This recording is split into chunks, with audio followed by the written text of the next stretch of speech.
Hello, everyone, and a huge welcome back to English in Moments. I'm Elena, and I am incredibly excited that you're joining me again today.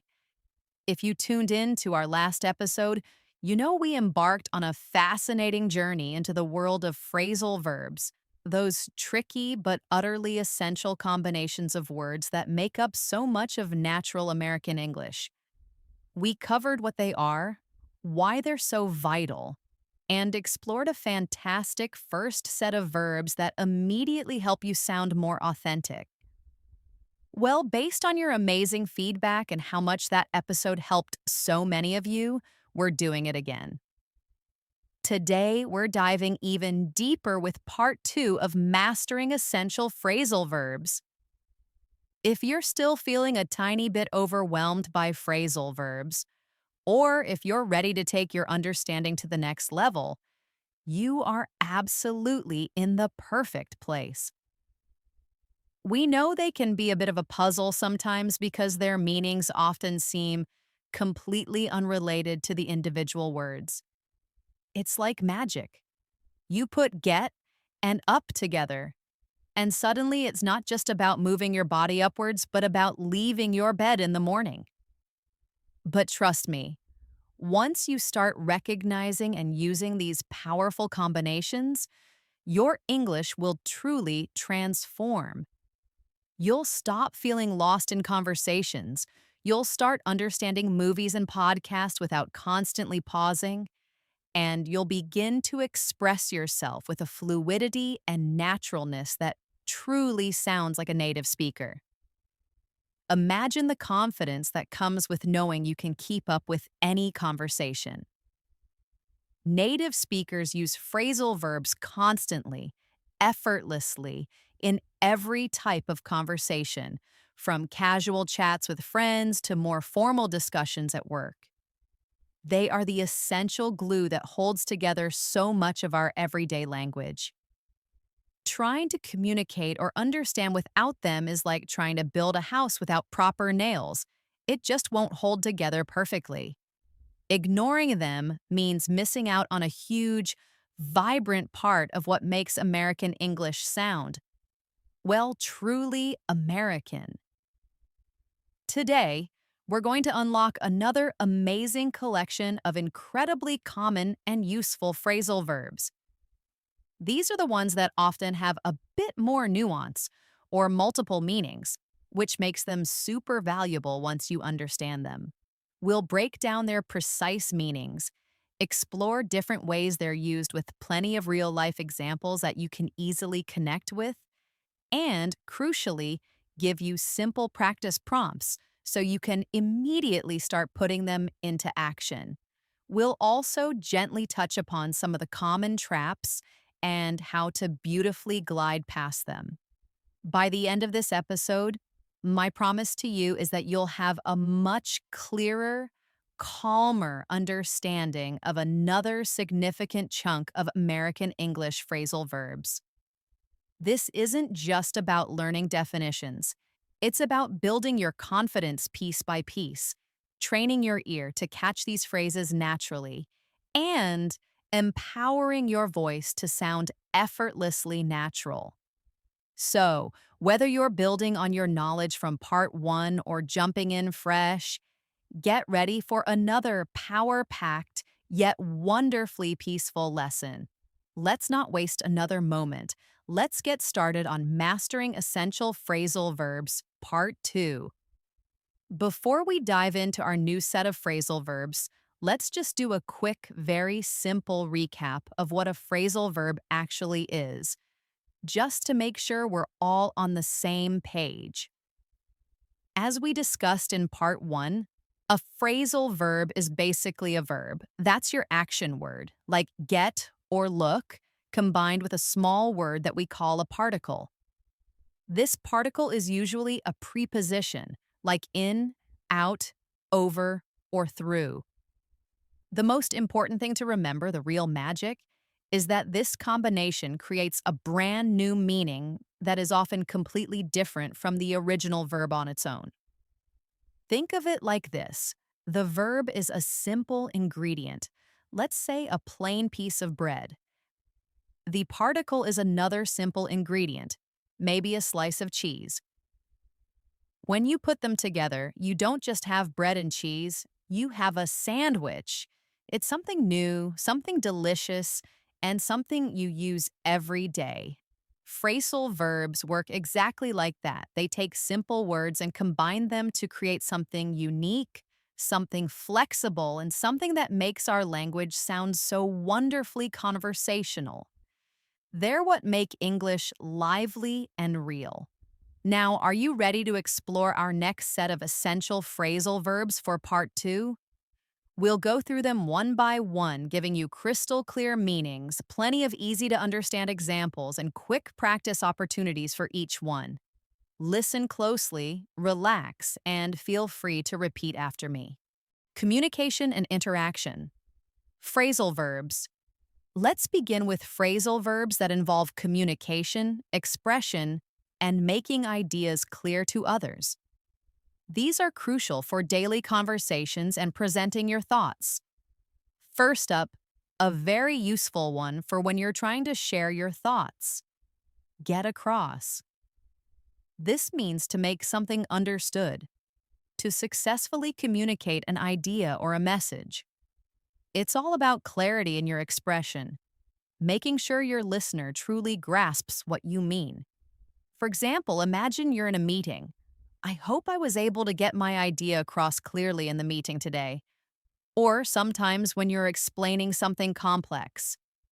It's sometimes difficult to get across very complex concepts in a really simple way. Even when you're learning, you might think, it took me a while to get across how important this lesson is to my daily English. Now take a moment. Think about an idea you want to share with someone. How would you express making it understood? Try saying, I want to get my point across so everyone understands. Next, we have a pair of phrasal verbs that are often used together when we talk about trying to persuade someone. Talk into and its opposite, talk out of. Let's start with talk into. This means to persuade someone to do something. It implies a bit of convincing or perhaps influencing their decision. For instance, a friend might say, my friend talked me into going to the concert last night, even though I was feeling a little tired. Or, she finally talked her parents into letting her go on the school trip to another country. You could even say, I'm trying to talk my boss into giving me a bit more flexibility with my work schedule. Now think about a time someone convinced you to do something fun or new. Say, my friend talked me into trying that new restaurant. The opposite, as you might guess, is talk out of. This means to persuade someone not to do something. You're convincing them to change their mind and avoid an action. For example, imagine a big purchase. I almost bought a new car, but my brother talked me out of it, saying I really didn't need it right now. Or if someone is making a rash decision, we all tried to talk him out of resigning from his job so suddenly, but he had already made up his mind. If you convince someone not to do something you thought was a bad idea, you might say, I'm glad I talked him out of making that risky investment. Another very common and flexible phrasal verb, especially in conversations, is bring up.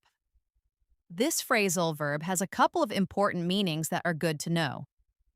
First, and very frequently, it means to introduce a topic or a subject into a conversation or a discussion. Second, it can also mean to raise a child, to care for them as they grow up. So, for introducing a topic, I wanted to bring up the issue of the new budget during our team meeting this morning. Or, she always brings up really interesting and insightful points when we're brainstorming ideas. Sometimes you might even say, please don't bring that up again. It's still a very sensitive topic for me. And for raising children, It's certainly not easy to bring up three active kids in a big, busy city. Or if you're talking about your past, my grandparents actually brought me up for a few years when I was very young. If you have a subject you want to discuss, something on your mind, how would you gently introduce it? You could say, I'd like to bring up something important during our chat. Let's look at phrasal verbs related to distributing things or taking things from a place. These are great for everyday actions. We have give out. This means to distribute something to a group of people, essentially to hand things out one by one. Think of it like giving away many small items. For example, at an event, the teacher decided to give out the test papers to all the students right after the lesson. Or, volunteers were giving out free blankets and hot coffee to people experiencing homelessness in the cold weather. Could you please give out these flyers to everyone who walks by the booth?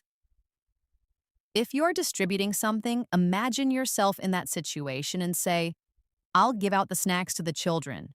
Closely related, but with some different important meanings, is put out. This phrasal verb is quite versatile. A very common meaning is to extinguish a fire or a light. Another meaning is to make something available for public viewing, use, or publication. So, for extinguishing, the brave firefighters quickly put out the small brush fire before it spread. Or, please make sure to put out all the candles before you leave the house and go to bed.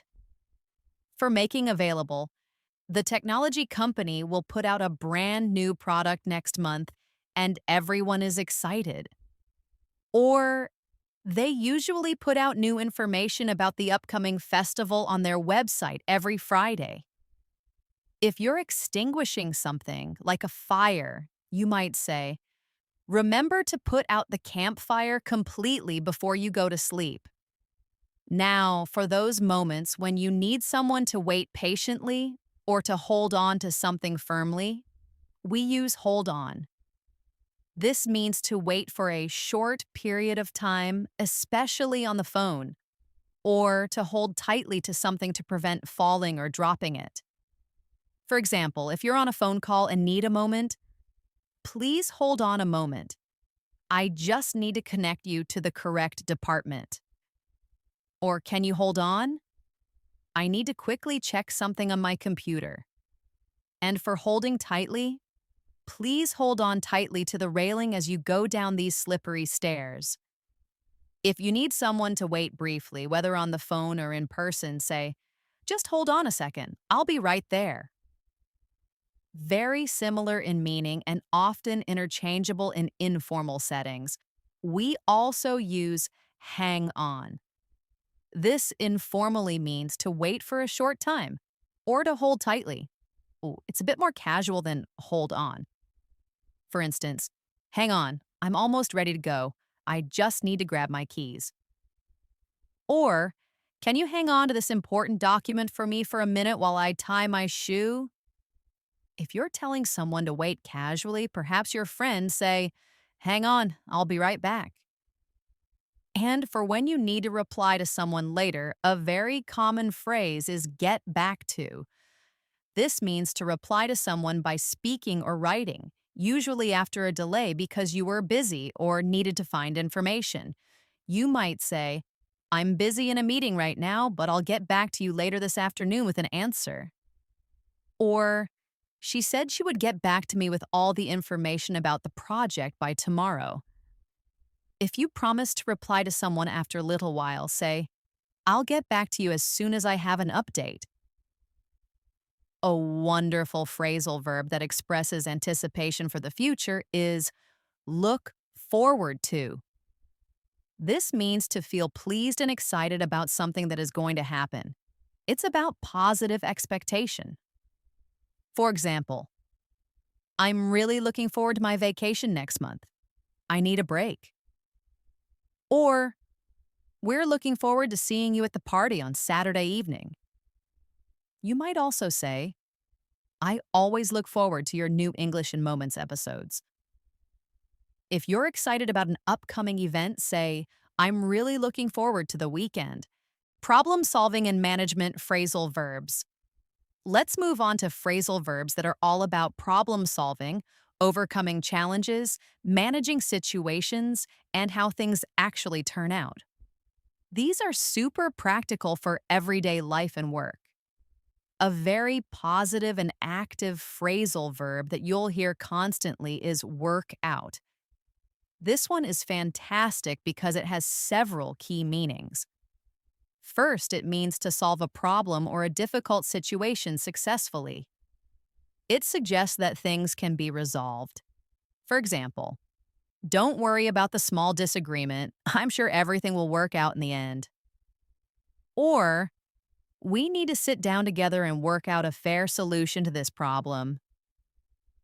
Second, it means to exercise or do physical training to stay healthy and fit. I like to work out at the gym 3 times a week to stay strong and energetic. Or, she always works out in the mornings before she goes to work. Third, it can mean to calculate or understand something, especially a complex calculation. I'm trying to work out the total cost of the entire trip, including flights and hotels. When you're hoping for a good outcome, you might say, I hope things work out well for your new business. Or, if you're exercising, say, I'm going to work out for an hour after this episode. Similar to workout in the context of problem solving and organizing, we have sort out. This means to organize or arrange something, often something messy or complicated, and also to resolve a problem or a disagreement, making things clear and orderly. For example, if your desk is messy, I need to sort out all these files on my desk. They're a complete mess. Or if there's a disagreement, let's meet tomorrow morning to sort out our differences and move forward. Can you help me sort out these papers into different categories? When you're organizing or resolving something, say, I need to sort out this issue before the end of the day. And a very common and essential one for handling difficult situations, deal with. This means to take action to solve a problem or to manage a situation or a person. It implies handling something that needs attention. For example, I need to deal with this urgent customer complaint right away. Or, how do you usually deal with stress after a long day? It's important to learn how to deal with difficult people calmly. When you're addressing a problem, say, I'll deal with that issue first thing in the morning. Another incredibly common and essential phrasal verb that has multiple important meanings is go through. This one is incredibly versatile. First, it means to experience a difficult, unpleasant, or challenging situation. She's going through a really tough time right now with her family, so please be patient and supportive. Or, they went through a lot of challenges and hard work to achieve their big dream of opening their own business. Second, it means to examine or check something very carefully, often from beginning to end. Could you please go through this entire report one more time and check for any spelling errors or mistakes? Or, we need to go through all the evidence very carefully before making a final decision. Third, it can mean to consume or use up something completely. We seem to go through a lot of coffee in this office every single day. Or, our car went through a lot of gas on that long road trip. If you're checking something carefully, perhaps a document, you might say, let's go through the plan step by step to make sure everything is perfect. When you recover from a difficult experience, an illness, or an emotional challenge, you get over it. This means to recover from an illness, a difficult emotional experience, a disappointment, or a shock. It implies a process of healing, overcoming, and moving on. For instance, it took him a long time to get over that bad cold he caught last winter. Or, she's trying very hard to get over her fear of public speaking by taking a course. It's always hard to get over a broken heart after a relationship ends. If someone is recovering from something, you might say, I hope you get over your illness soon and feel better. To invent or conceive of something new, a new idea, a plan, or a solution, we often use come up with. This means to think of or create something. It implies a bit of creativity or problem-solving effort. For example, can we all try to come up with a brand new, innovative strategy for marketing our product?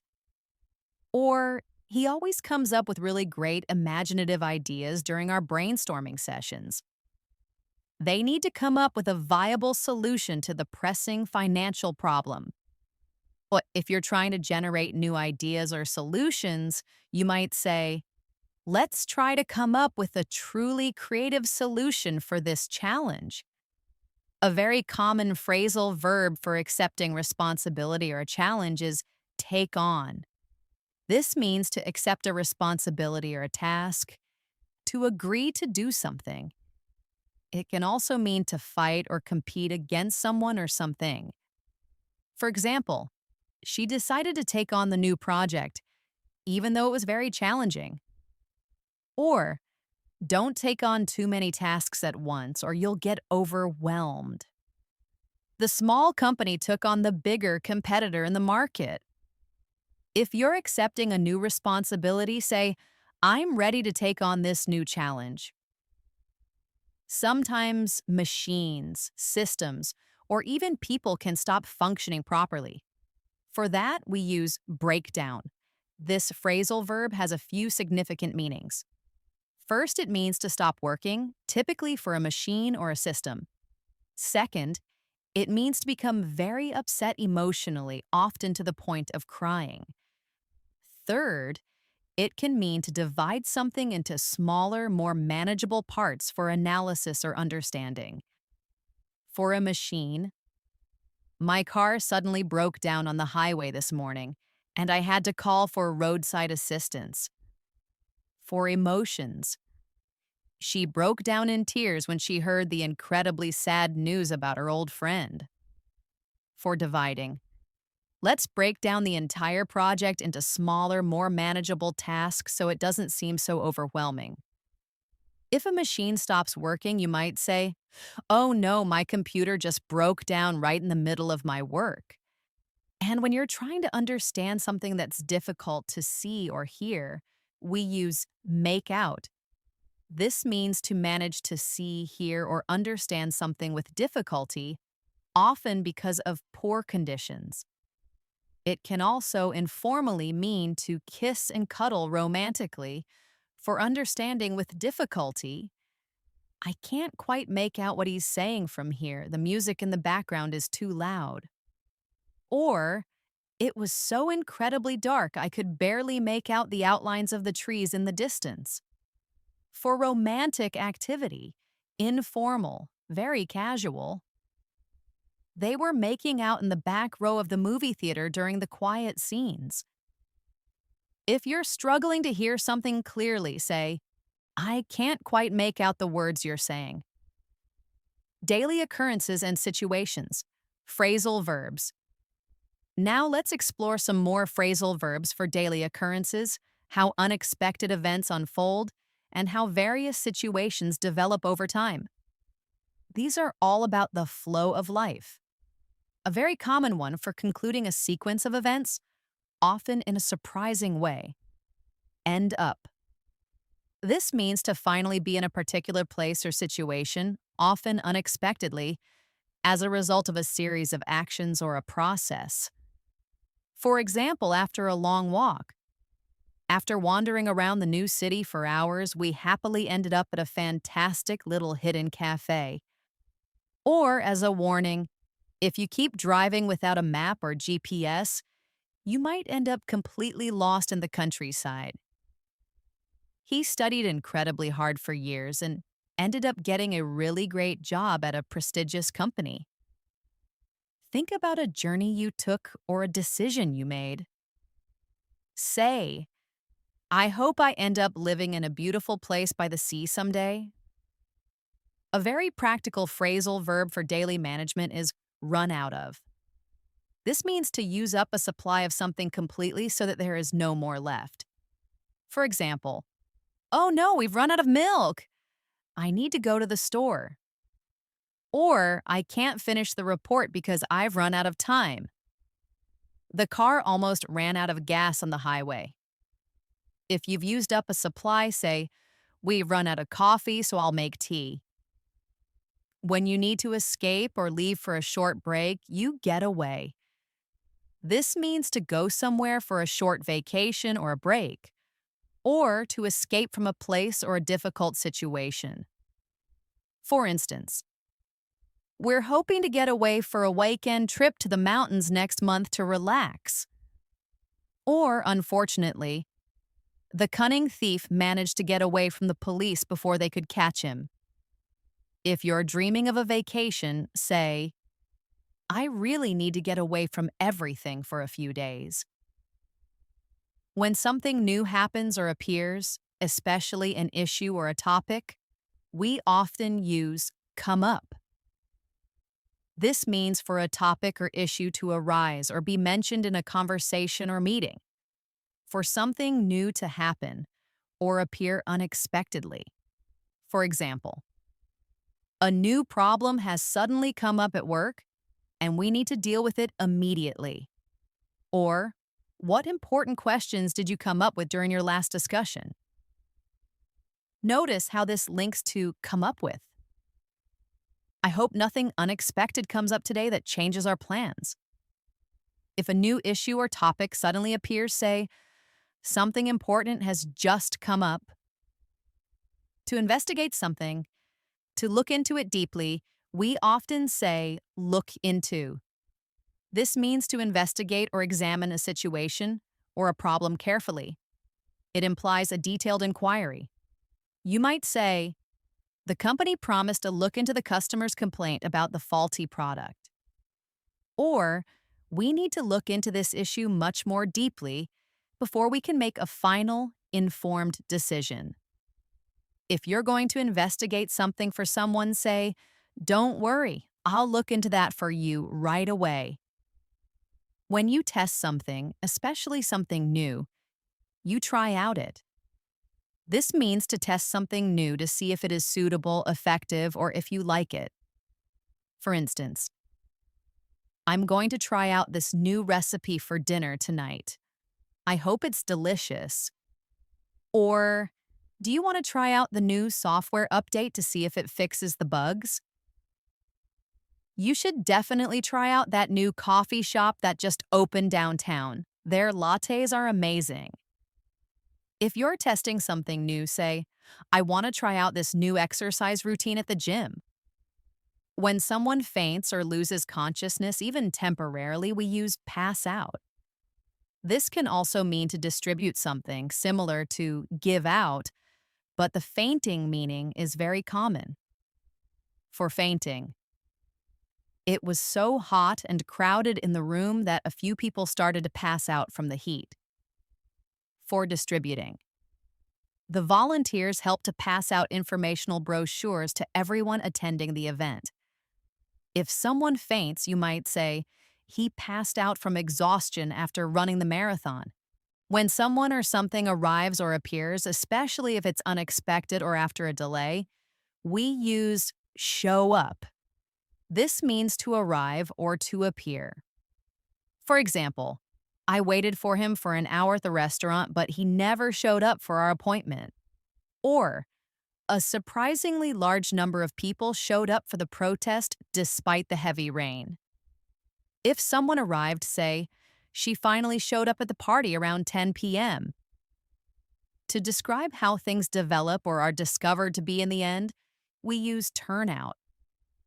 This means to happen or develop in a particular way, or to be discovered to be a certain way. It often reveals the unexpected outcome. For instance, it turned out that the big secret was already known to almost everyone in the office. Or, the party turned out to be a huge success, even better than we had planned. I hope everything turns out well for you after all this hard work.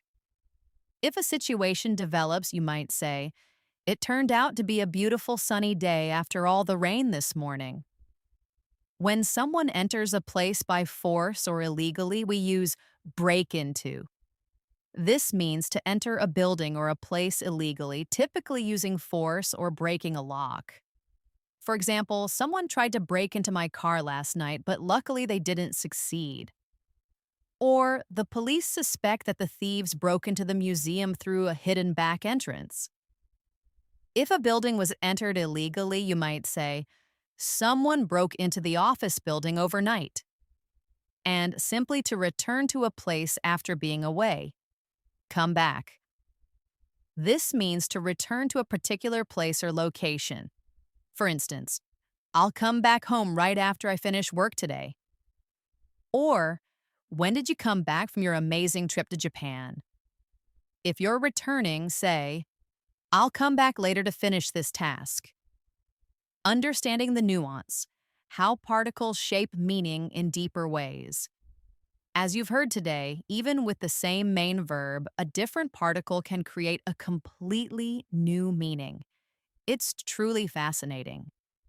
Sometimes a single particle itself seems to carry a consistent, underlying idea across many different phrasal verbs.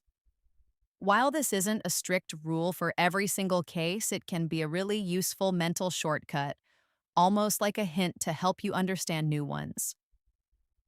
Let's gently explore the particle out again, but with a deeper look.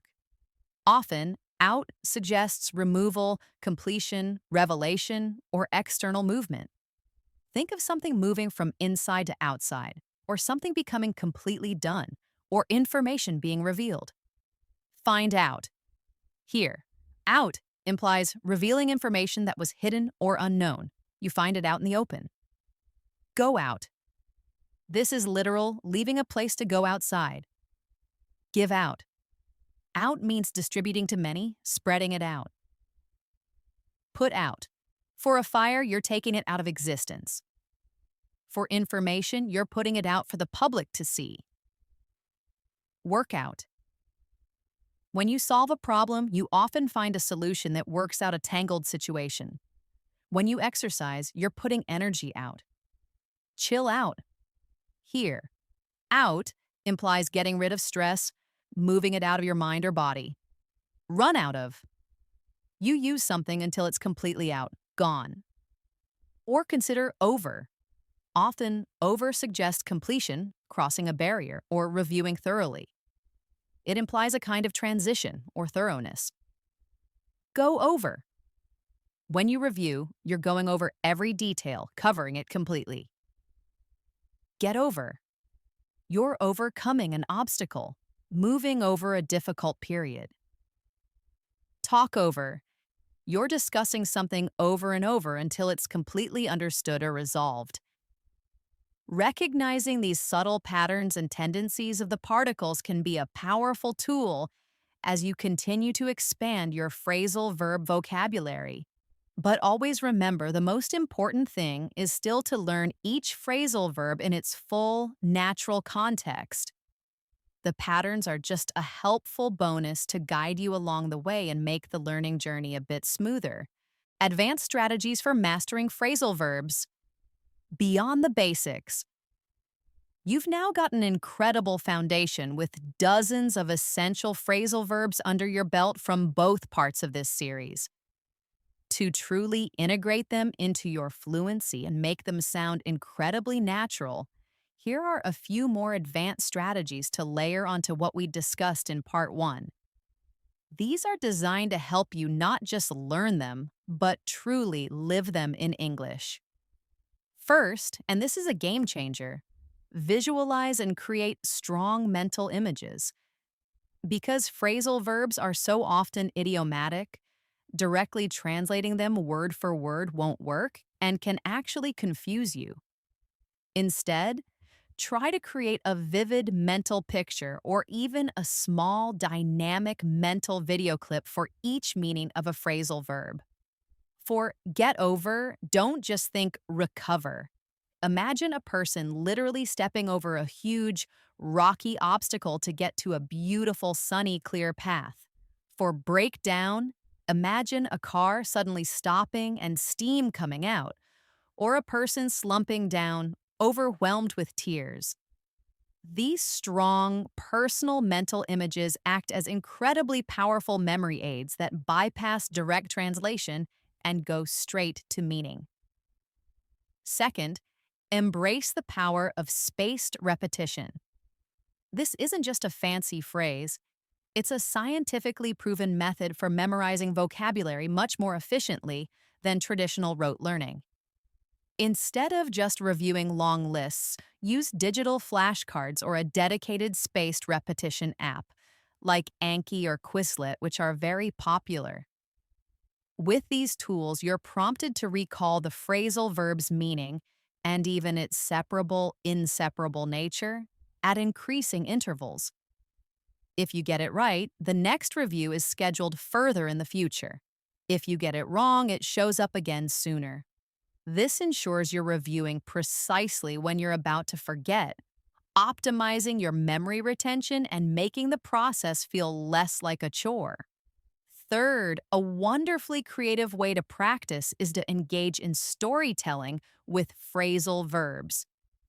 Instead of just isolated sentences, challenge yourself to tell a short story, describe a past event, or even explain a complex situation using as many of the new phrasal verbs as you can.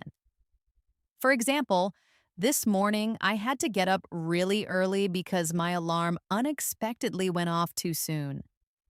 I quickly had to figure out what to wear, put on my clothes, and then I headed out the door without much thought. On the way to work, I happily ran into an old friend I hadn't seen in ages, and we quickly decided to hang out after work.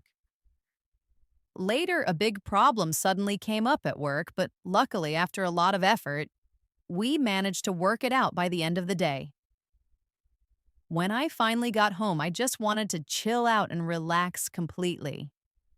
This active creation process forces your brain to integrate them naturally into connected speech. Fourth, pay very close attention to native speaker intonation and stress. Phrasal verbs often have a specific stress pattern that can make a huge difference in how natural you sound. Usually, the stress in a phrasal verb falls on the particle, the second word. For example, listen carefully. Turn on the light, not turn on the light, or look up the word, not look up the word. When you're actively listening to native speakers, pay attention to which part of the phrasal verb they emphasize. Mimicking this specific stress pattern will make your own speech sound much, much more natural and native-like, even with correct vocabulary. Fifth, and this is truly invaluable, practice regularly with a language partner or a tutor. This provides a safe, supportive space to experiment with these new phrasal verbs without fear of judgment. Tell your partner or tutor that you're focusing on phrasal verbs this week and ask them to gently correct you if you use one incorrectly or to encourage you to use them more often. Role-playing different everyday scenarios, like ordering food, talking about a problem you faced, describing your weekend, or giving advice, will provide excellent organic opportunities to practice using these phrasal verbs in real conversation. This active output is where the magic truly happens. You have truly put in incredible effort today, diving deep into another vital set of phrasal verbs. You've now built an even stronger, more robust foundation for understanding and speaking American English like a local. Each phrasal verb we've covered today, and in part one, is a powerful tool that will make your English sound more authentic, more fluent, and more confident. You are making amazing progress. Remember, the journey to language mastery is a continuous and rewarding one. And every single step you take, every new phrasal verb you learn and consciously use, brings you closer to your ultimate goal. Don't ever feel overwhelmed by the sheer number of them. Instead, celebrate each one you understand and successfully add to your active vocabulary. That feeling of understanding a new phrase and then using it yourself is truly a victory. Your dedication to improving your English is truly inspiring, and I'm so grateful to be a part of your learning journey here at English in Moments. If this extensive episode brought you significant value and helped you unlock another crucial layer of natural English, please remember to show your support by giving us a thumbs up right now. Also, please leave a comment below to tell me just one new phrasal verb you're excited to start using from today's episode, or a specific situation where you might use it. I love hearing from you. And of course, please subscribe to our channel. Hitting that bell icon will ensure you never miss a new episode, as we're here daily to help you on your English learning path. You can always find a treasure trove of additional resources and past episodes right here on our channel to continue your progress. Keep practicing, keep immersing yourself in real English, and keep embracing the incredible journey of mastering this wonderful language. You're doing absolutely amazing. I'll catch you in the next one. Happy learning.